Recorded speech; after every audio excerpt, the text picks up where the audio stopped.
The owner, the developer, the operator needs to really be focused on who am I using as a vendor and do I have diversity? Who am I supporting in the community? Because the renters want to see that and they expect to see that. So I would say do more of that, be conscious of that because that resonates with the renter. Welcome to the Rental Property Owner and Real Estate Investor Podcast, brought to you by the Rental Property Owner Association, providing benefits and services to real estate investors and rental property owners for over 48 years. With your host, Brian Hamrick from Hamrick Investment Group. This episode is sponsored by Green Property Management, managing everything from single-family homes to apartment complexes in the West Michigan area. Find out more at greenpropertymgt.com. And RCB and Associates, helping real estate investors and small business owners navigate the complex world of health insurance and Medicare benefits at rcbassociatesllc.com. Hello and welcome to episode 369. The rental world is constantly changing. And as rental property owners, we need to see 5 steps ahead in order to best manage our business. Today, we're going to discuss several hot-button issues that you need to be aware of.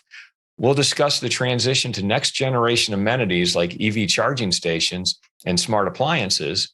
And we'll discuss how to effectively address and respond to rent strikes while balancing our business operations with empathy for struggling residents.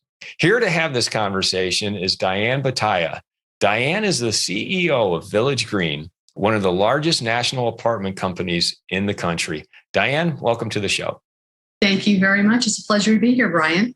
Tell us just a little bit about who you are and where you are in the whole ecosystem of multifamily and apartment rentals, that type of thing. I lead a company called Village Green Holdings, and we're comprised of a third-party management company that does business in 20 different states. We stretch from as far northeast as Connecticut and as far southwest as Scottsdale, Arizona. We emanated from the Midwest. Actually, our founders founded the company about 100 years ago under the name Holtzman and Silverman. So we started out as single-family home builders, evolved into the multifamily space in the mid-1960s. And then we were essentially an owner-operator for more than 95 years. Back in 2016, we flipped the switch to pure third-party operator. And now that is really our core business. We also, under VG Holding, have a company called Greenworks Studio, which is essentially a digital marketing and advertising and interior design arm. So we're essentially a vertically integrated operator. And we serve about 70 different owners. We're comprised of approximately 42,000 units, all different asset classes, from affordable all the way up to AAA, brand new lease-ups. And that's essentially the business. We have about 1,000 employees. I myself am an example of promotion from within. I started out at the company in 1980 as a part-time leasing consultant when I was going to the University of Michigan. So I was very happy this weekend when we beat Michigan State. I just, as a sidebar, have to tell you that. I will be cutting that part out. Are you a State fan? Is that why? That's where I went, Michigan State. I won't hold that against you, Brian.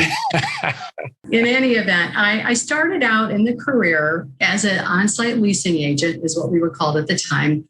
Had no idea this would turn into a career for me. I was intent on going to law school and then at some point, public service. My vision for myself was really being a civil servant, in Congress at some point in my life. I was so active in local politics and worked on some local campaigns. So that was my journey. And then ultimately I joined Village Green at that point in my life.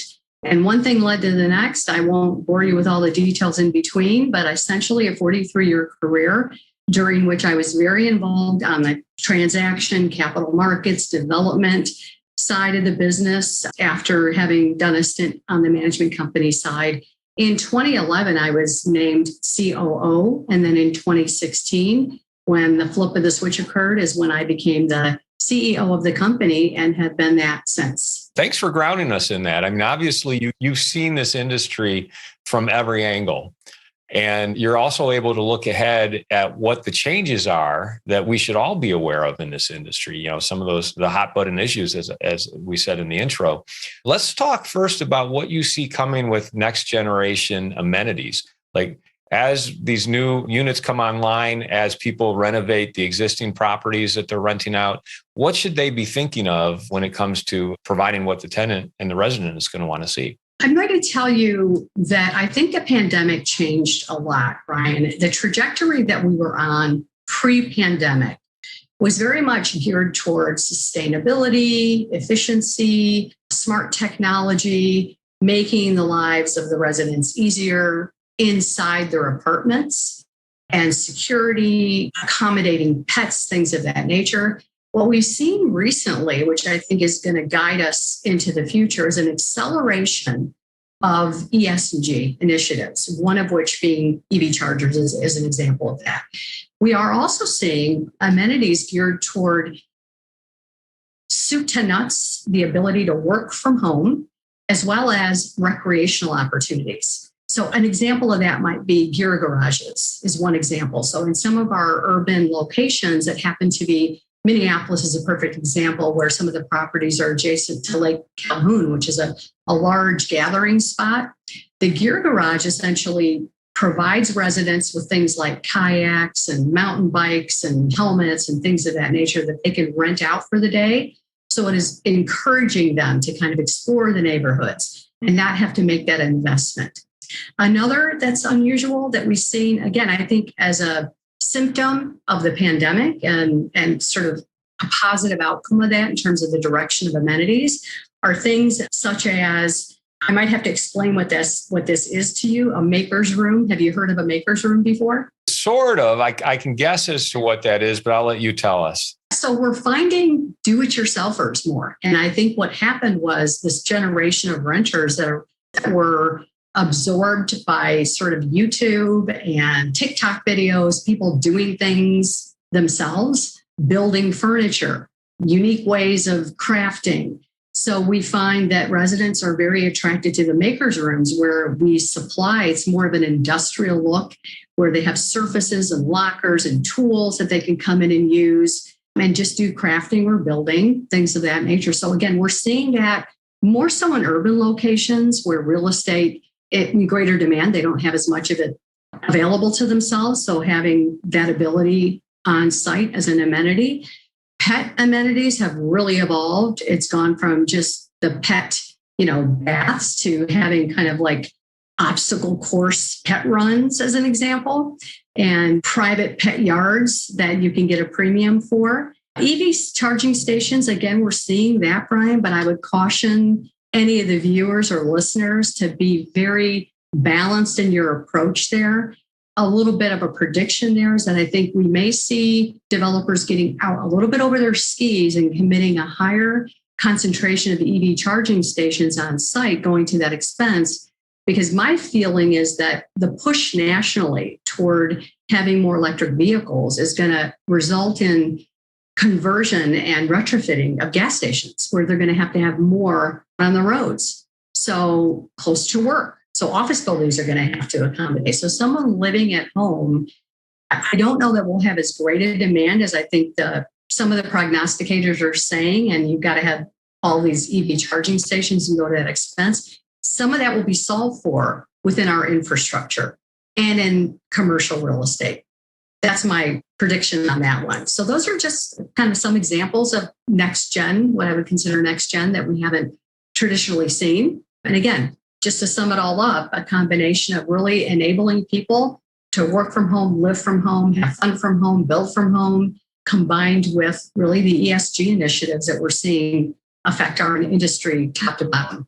You said ESG initiatives twice. I'm not sure what that is. Can you explain that? It's really environmental and social governance. I think the environmental part really is what I explained to you with the EV charging stations, Nest thermostats, those sorts of technologies that have been out for a while. The rest of it really is more around the culture, right? Giving back to the community, supporting the community. An example of that at the corporate level is much different than at the site level. So supporting businesses in the market that happen to be minority owned or female run businesses, aligning with them and bringing them into the community and showcasing their products. We've seen that take hold, opening up a little coffee shop in the lobby that is run by a minority local community business operator has been a trend we've seen in urban locations. And that's just one example. That's what I mean by that is the owner, the developer, the operator needs to really be focused on who am I using as a vendor and do I have diversity? Who am I supporting in the community? Because the renters want to see that and they expect to see that. So I would say do more of that, be conscious of that because that resonates with the renter. I want to go back to what you said about EV charging stations. You think maybe that the emphasis on having them in like new developments and apartment buildings might be overstated because that charging capacity might be found elsewhere? I fear that could be the case. So that's why I caution and say there should be a balance there. I think I won't say all developers are going to go to that extreme because the cost will most likely prohibit that. What I'm concerned about is really the local governments and what they might put out as a mandate, similar to what we saw with parking ratios. I mean, I don't think our local government has caught up with the current need for parking ratios, and that's made it much more difficult for affordable housing building, in general. And I think there's that push and pull between local government and the developer wanting to create housing that's more affordable. You could potentially see that push at the local level of having more of these charging stations that may also drive it as compared to a developer thinking that they're meeting the demand of the consumer. And that may also be a component of it. So I would just say balance that, really do impact studies, understand what's going on in the community, the plans in the community, and who's your profile on site.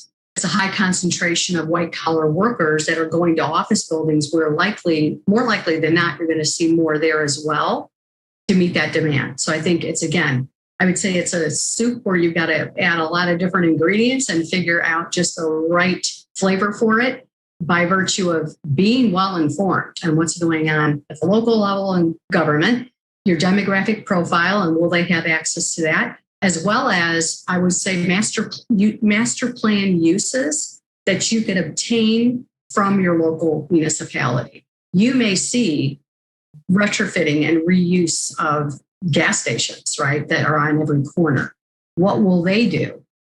They have the most to lose. So it stands to reason to me, Brian, that they would be thinking ahead about how are we going to protect our profits? And we're going to have to pivot as well. It's a lot to be thinking about. And so that I spend a lot of time thinking, as you can tell. You mentioned parking ratios, and that's a key thing now because I'm involved in some large scale apartment development, and parking is always the issue that comes up. Where are we going to have enough parking spots? If we don't, where are people going to park?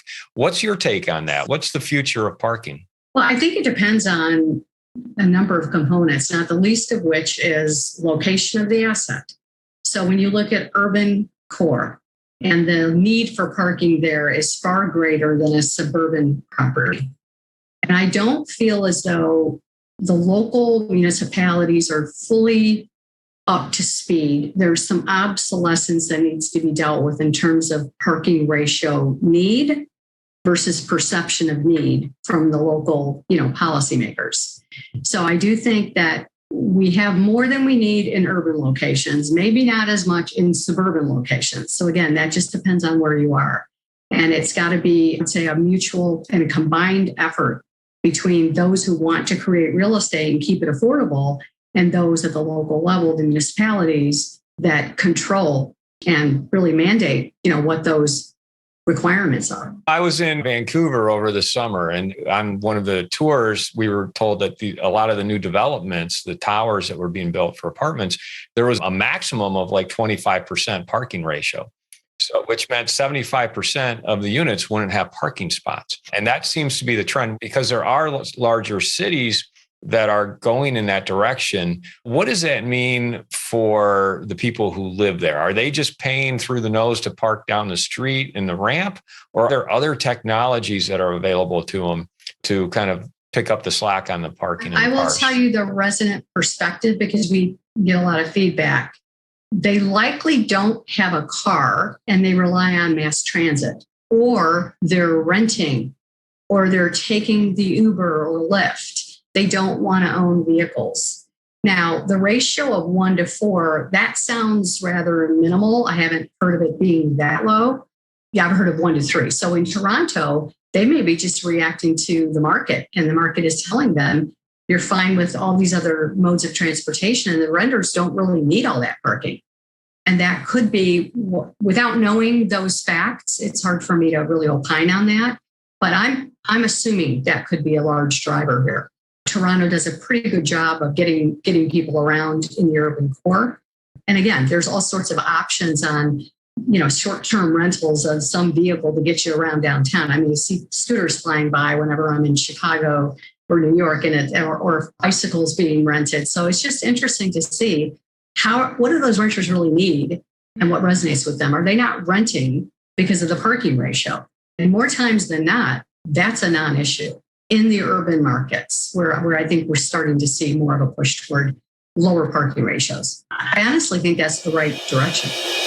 I'd like to take a moment to tell you about Green Property Management. Not only do they manage everything from single-family homes to apartment complexes in the West Michigan area, they also manage my entire portfolio. So I can tell you from personal experience that their unique flat fee management style is worth a closer look. If you feel that your property isn't operating to its fullest potential, then Green Property Management can help you take a holistic approach that will save you money, eliminate your headaches, and increase your net income. And if you're a property manager interested in applying Green Property Management's model, give them a call at 1-866-95-GREEN or visit them on the web at greenpropertymgt.com.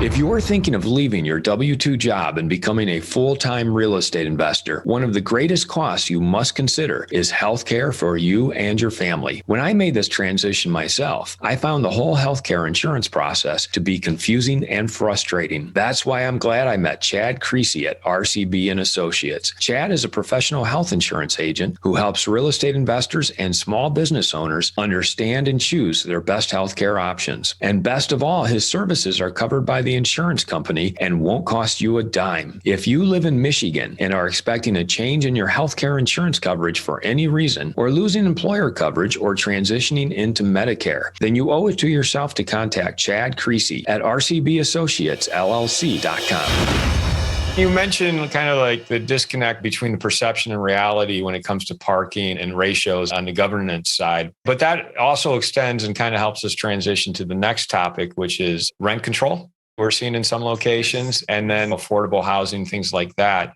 Well, what's your take on that? Because I know that that's a hot button issue. How are you seeing that play out? Where I've seen rent control, I've also seen a problem with lack of housing, lack of affordable housing.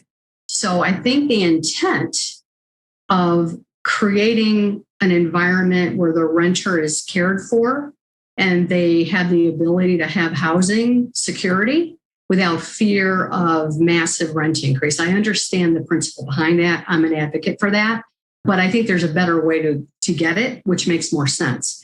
The environment rent control creates is lack of supply and lack of investment in the buildings to create an environment long-term, that is going to be a great environment for someone to want to live in.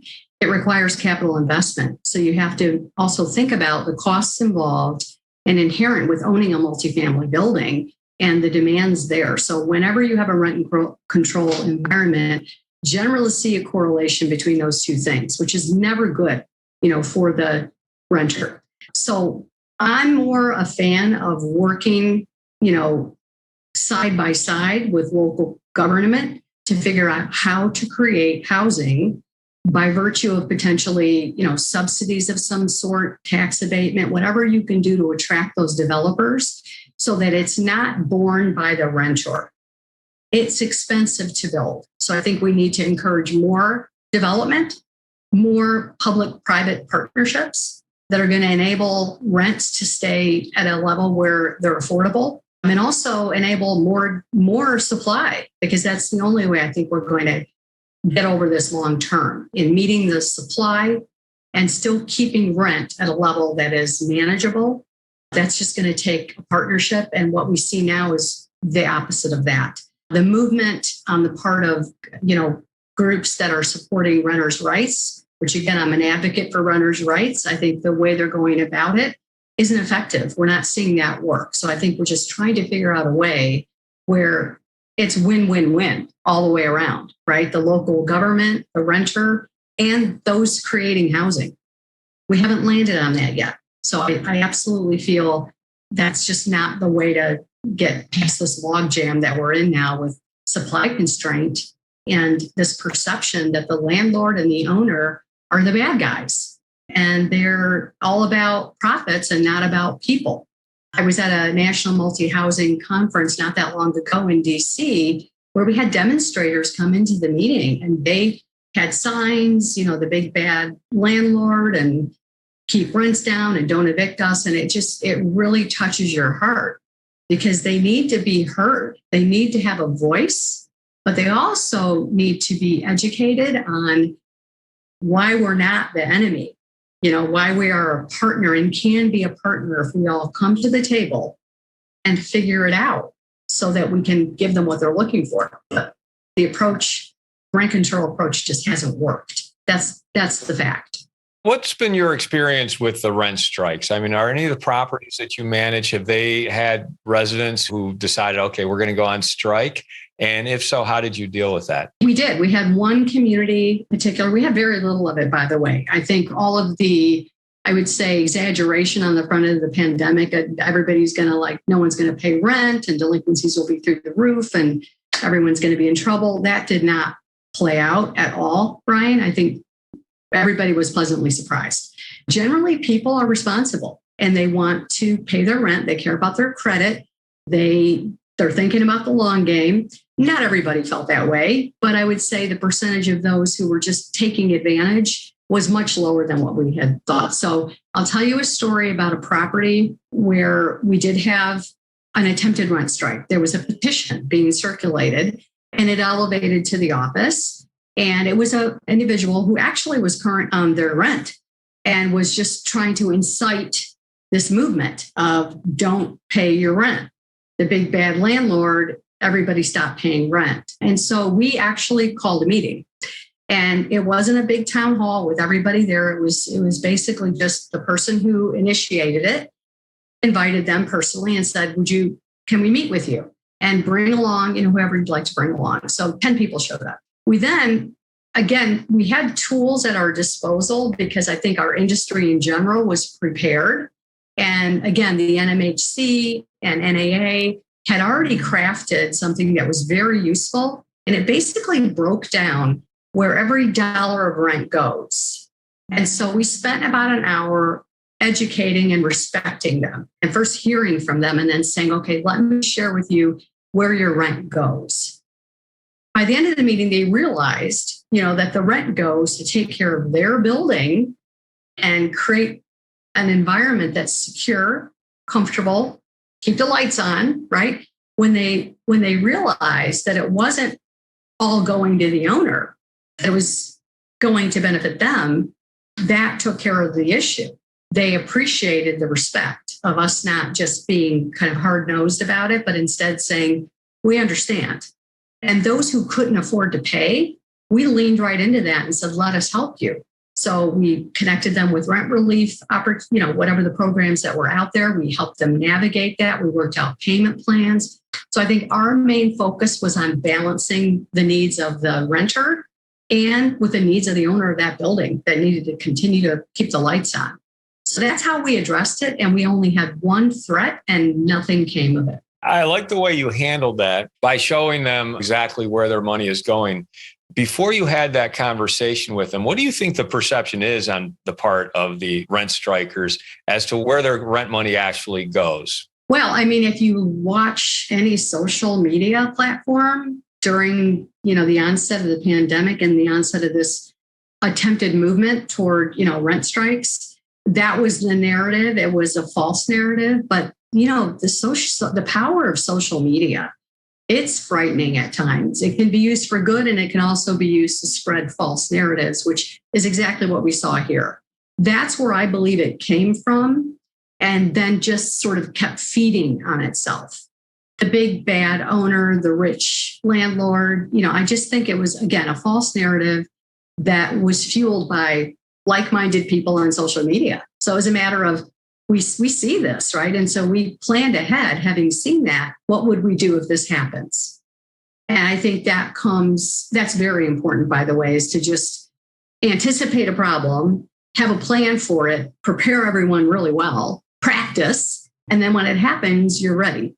And if it doesn't happen, then great, you're that much better educated. But that's how we tried to handle everything in this environment, which was new to everyone, by the way. It wasn't just new to us. I think expecting the worst, planning for the worst, and then fortunately not having that play out is how we, manage through that. Do you see social media in its use in your industry as a useful tool or a detriment because of some of the false messages that do get out? Yes. Both. It's both. I think it's just true in general, just human nature. Whatever you believe, you're going to seek out some way to substantiate that and validate that. And that's the thing about social media, is that it really can be used as a weapon if that user wants to use it for that purpose, or it can be used to lift up, greatness and good things. So I just think it depends on the viewer, depends on the person using it. I think it's necessary. I don't think it's something I would say, don't look at any social. I think it's very important. And I do see some real positives, because you can communicate with more people via social media than otherwise. And that's just where our renter demographic is going to. That and Google reviews. So I think customer perception and customer service and empathy for that customer, it can hurt you or it can help you. And social media, again, can hurt you or help you depending upon how you use it. But I definitely think it's a very important tool, in your toolbox. Diane, with the increases in rents that we've seen over the past year and a half, double-digit rent increases in a lot of areas, and then also with inflation, possibly heading into a recession, at what point do you think there's going to be even more pushback from residents because they're unable to pay the higher rents that are being asked of them? Well, we haven't seen it yet, believe it or not. I think if we think about pre-pandemic and pre-inflationary environment and just the annual growth rate, it's depending on market, it's really averaging that 3% plus or minus range. So yes, we saw massive lease trade out rate inflation in certain markets more than others. And it was in markets like Austin, Texas, for example, where cap rates were really low and there was an inflation on value of real estate. And then, a massive transactional environment that resulted from that. There was some pushback, but not a lot of pushback, because renters were paying below their affordability level. And I think depending on market, right, where you see a higher delta between home versus renting is where you see, sort of less of that pushback. In markets like the Midwest, where it's a very small delta, where it's very close, and that affordability index is really kind of maxed out, that's where we're seeing pushback sooner than in other markets where we're not experiencing the same. So the market is really dictating that, how quickly they're pushing back. The narratives that are out there obviously are still lingering about the selfish landlord. And again, because costs are going up, if we're looking at just NOI growth, we're also, not seeing the same uptick in NOI growth as we are in revenue growth, because again, you're seeing expenses go up as well. So I think it really comes down to the market and that gap I mentioned of the resident profile. If it is a workforce housing versus a, high-end professional urban location, and that's dictating where we're seeing the pushback. So there's no one size fits all to that answer. When you look to the future of this industry, and especially all the units that you manage around the country, what gives you concern? And then also, what gives you the greatest hope? I'll start with the second because that's easier. I have been through 3 recessions, I think. And you hear a lot of talk about, are we going to have a recession? And the indicators, you could read them different ways. So based upon what I've seen in the past, I feel better about the fact that if we go there, which inevitably I think we will, it'll be mild based upon the fundamentals that we have in place now, the self-regulation we have in place now. Ultimately, we are a necessity business. And our business, our industry has always fared well in good times and in bad times. Maybe just not as well, but it's never been the sort of industry that is so volatile that there's a risk of such disruption, to the magnitude that, bankruptcies and things like that occur, similar to what we saw with the savings and loan debacle, right? We won't see that again. So I think we've learned how to be more prudent. The capital markets have forced that to some extent as well. But again, you see little hiccups where driving up of values because there's deep pockets out there that just want to put out money and that drives things up. But then everybody sort of stops. And at some point, the logical minds prevail. So I do feel like as an industry, we're very good at that. We've established such a great track record of being able to self-regulate, and the necessity business component, right, comes into play, where I think we're in a great business, anybody who's in this. And those who are not, we saw this year, Brian, a lot of, I would call them newbies coming into the space that have other asset class experience, other assets, commercial and industrial and what have you, coming into the multifamily space because it's the sweetheart now. So I think that is, I feel very good about that. What I worry about very much, and we've started to see that now, is really the constraint on labor. And I don't see that abating. And I think we as an industry have to make some adjustments on what we're willing to accept and what we expect when it comes to attracting and retaining talent and what it costs. Where I think the big disconnect is that we're seeing as operators is that pressure, the developer owner pressure of keeping costs in line and being efficient, matching up with what it costs now for human capital. So that's probably my biggest concern, because we have a constricting labor force. That's the bottom line. When you look at demographics, we have lower in-migration, fewer people having fewer children. Ultimately, that's going to catch up to us, which it already has to some extent. So I think we definitely have to make adjustments in the mindset. That worries me the most, that we're behind there. Yeah, we talked about technology, and I'm wondering on a personal level, what is the technology that you use? What's your favorite hack or app that you've utilized? I have a mindset of continuous evolution. So right now, the company has a little under 30 different softwares that we use. And every time something gets added, I'm saying, what are we taking away to add that? What are we streamlining? So it's a dangerous question because we're beta testing a lot of different things now. And being very conscious of, I don't want to endorse something and then have everyone say, oh, Diane's using it, so it must be great. What's the one that you use? It's tried and true and you use it all the time. I would say SitePlan is probably one that's tried and true that you may or may not have heard about, but it is an app that is actually, I can use it all the way down to the site level can use it. So what it started out as was basically another form of resident communication dissemination, work orders coming in and, going through that resident portal and then being able to manage those work orders soup to month, nuts, or communicating with residents. So what it's evolved to is it's become kind of a one-stop shop where you can analyze data and make great decisions. A good example of that might be it highlights trends on vacant units. And is there a trend there, right? Are we seeing the same location on vacant units? And that will identify for us potentially an issue with the physical plant. What's wrong with this particular location that there's this trend that this app has identified for us? Many examples of that, but I'm a data kind of like very much into data driving decisions and really looking at and parsing through to really understand what's meaningful and what's not. And so we're just at the beginning of kind of unleashing more and more here. So I think business intelligence and anything around that, I'm very intrigued by.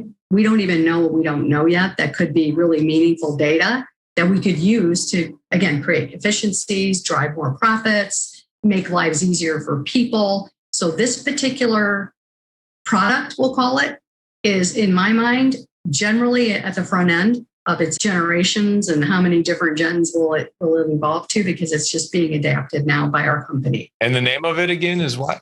It's SightPlan, SIGHT, capital PLAN. The sites, you can get a view of everything. Very holistic. Anybody who's interested, I can give you more information. Okay. Well, how would people get a hold of you or find out more about you? Well, first of all, we have a website, right? villagegreen.com. And my contact information is on it. So anybody who's interested in learning more or having conversation, I'm at the point in my career where it's time for me to give back more so, than ever before. I have a very dynamic group of executives that are, helping me with the day-to-day. And my mission really is to learn from people and also to have them learn from me. So mentoring up and coming people in our industry, even mentoring owners that don't have experience in operations, that I'm very happy to share knowledge. I just think it helps us all in the industry if we can make each other look great and then combat whatever negative narratives are out there. I don't think we leverage our scale enough. So I'm very much about doing that. Diane, thank you so much for giving back by coming on this show and just sharing your vast knowledge, of what you see ahead of us in this industry, what you're concerned about, what you're hopeful about. And, also I just like talking about the technology and rent strikes, things like that. Getting your perspective on it has been invaluable. So thanks so much for having this conversation with us. It's been my pleasure. Thank you. I want to thank everybody for listening to this episode. I'm your host, Brian Hamrick from Hamrick Investment Group, and you can find out more about me by going to higinvestor.com. That's higinvestor.com. And you can also ask questions and join us on Facebook by going to RPOA, Rental Property Owner and Real Estate Investor Podcast. This episode was sponsored by Green Property Management, managing everything from single-family homes to apartment complexes in the West Michigan area. Find out more at greenpropertymgt.com. And RCB and Associates, helping real estate investors and small business owners navigate the complex world of health insurance and Medicare benefits at rcbassociatesllc.com. You've been listening to the Rental Property Owner and Real Estate Investor Podcast, brought to you by the Rental Property Owner Association. You can find out more at rpoaonline.org. If you enjoyed this podcast, please go to iTunes to subscribe, rate, and review.